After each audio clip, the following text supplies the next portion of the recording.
It's time travel coins again. Videos are coming thick and fast. If it's your first time watching, I'm travelling back in time with my coin collection. I've been working through all the monarchs, and we're now back into the House of Stuart. And the monarch is Queen Anne, born on the 6th of February 1665, ascended to the throne on the 8th of March 1702, and died on the 1st of August 1714. Biggest event in her reign was the Acts of Union, which brought England, Wales, Scotland together into the United Kingdom. So what I'm going to do is I'm going to start off smallest to largest, looking at the coins.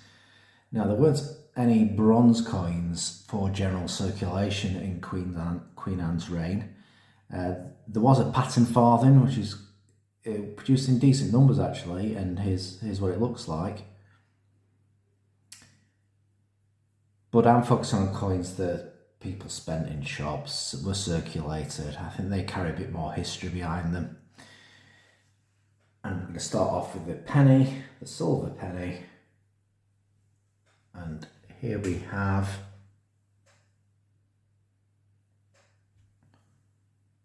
Queen Anne penny, tiny coins these. Anna for Anne, Dei Gratia, by the grace of God. Nice bust, apparently. We'll move to the reverse.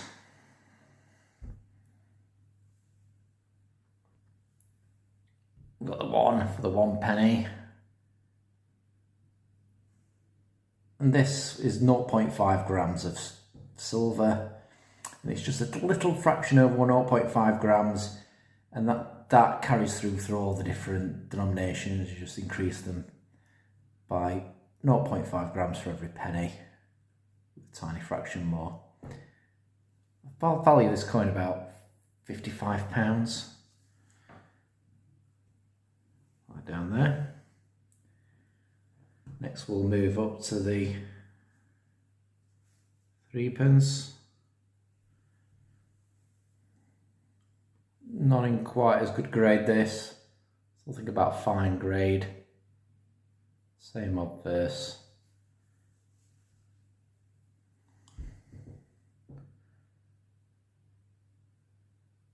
There's the reverse, 1708. All these coins are sterling silver. That's 92.5% silver. And this one at auction, I think about £40.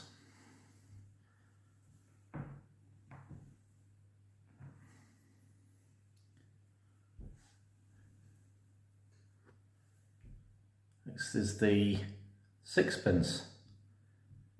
Better grade. I don't know, I'm debating whether this is fine or very fine. Let me know what you think. I'm going to be generous and say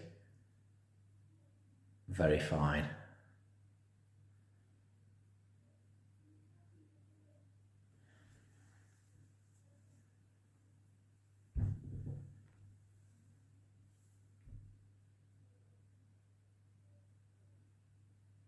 There's the reverse with the usual shields of Scotland, England,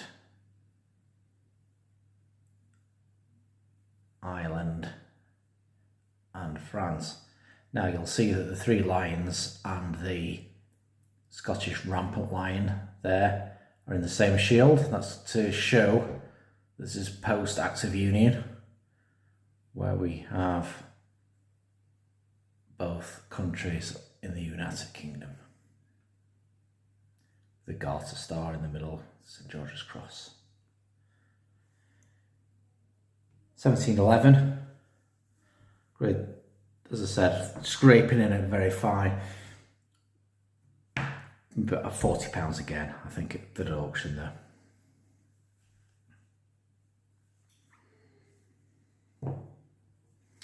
Next we have the shilling.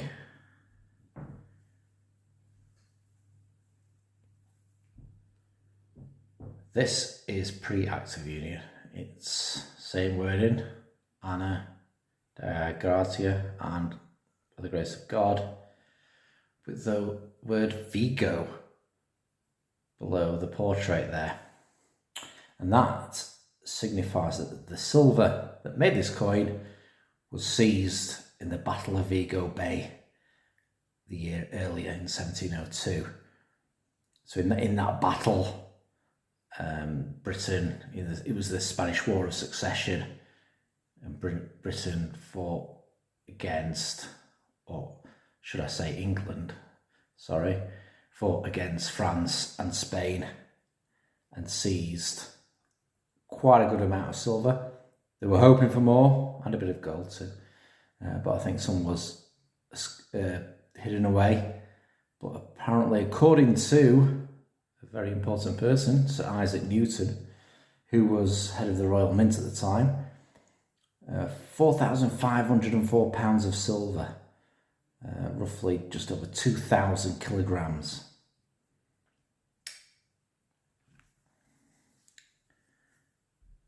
The reverse, you'll see that the shield has the Scottish rampant line and English 3 lines separate. So Queen Anne was still the monarch of Scotland and England. That would be the case for all Stuart monarchs, but it was before the Act of Union in 1703.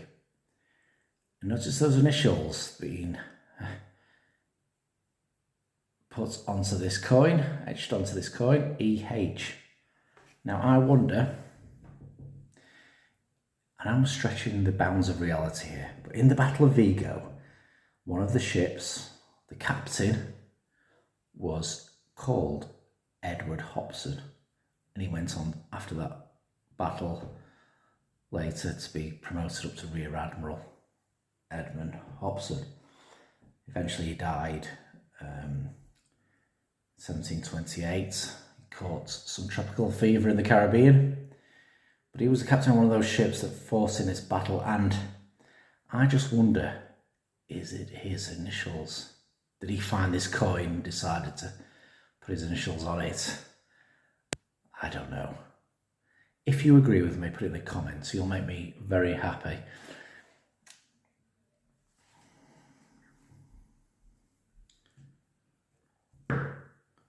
Here's another shilling, a little bit later on, not as good grade. So that shilling, the Vigo one, very sought after Vigo coins. So even with that etching on, and if no one believes my story at all, I still think I could get about £80 in auction for that.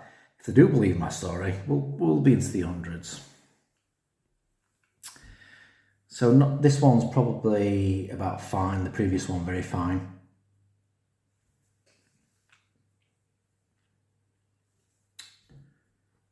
It's 1708, after the Act of Union, and again, we've got the combined shields of England and Scotland.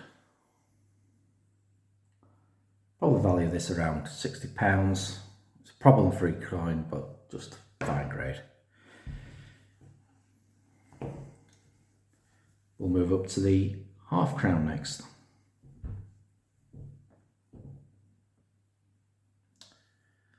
On this coin, you'll see there's an E at the bottom of the coin. That means it was minted in Edinburgh. So traditionally, pre-Act of Union, Scottish coins were minted in Edinburgh for a good long while, but mintage production ceased in 1709. So this is one of the last coins ever minted in Edinburgh.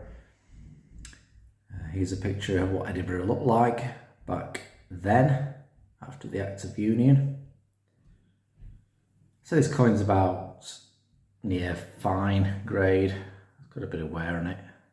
Verse, probably fine grade. 1707.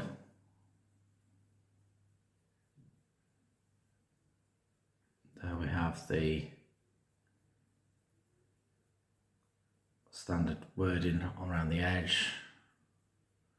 Queen of Great Britain and HIB, which stands for Ireland.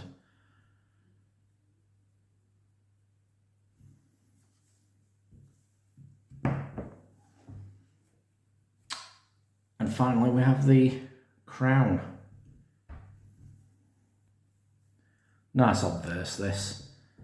This is one of these coins that will probably have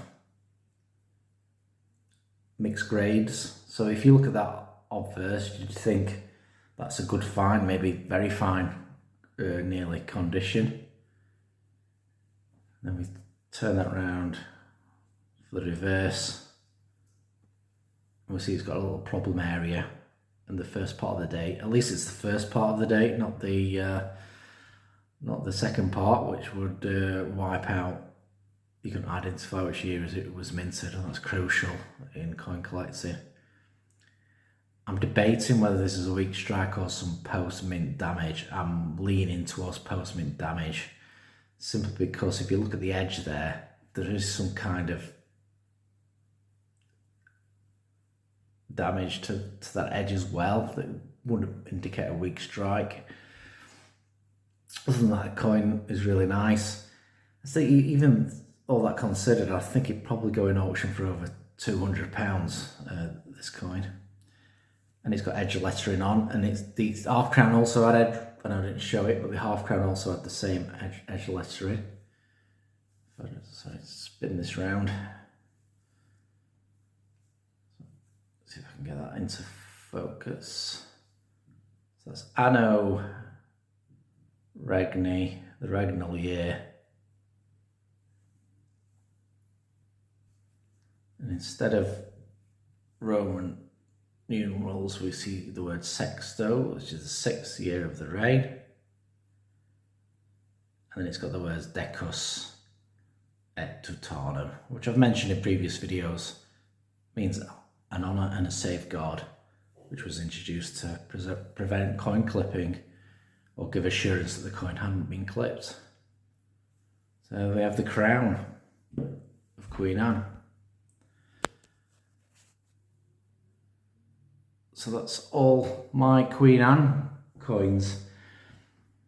Bit of a sad story with Queen Anne. We know that the next monarch was George I of Hanover, but Queen Anne actually had 17 pregnancies. Of those, only 5 live births, and the longest surviving child died at the age of 11. So a real sad story for Queen Anne. Thanks for watching this video. Obviously it's the Christmas period now. I've got a bit of extra time. I'm producing more of these. I'll try and get through a lot more during the holidays. Next up will be the reign of William and Mary. I hope you can join me for that video. Thanks for watching.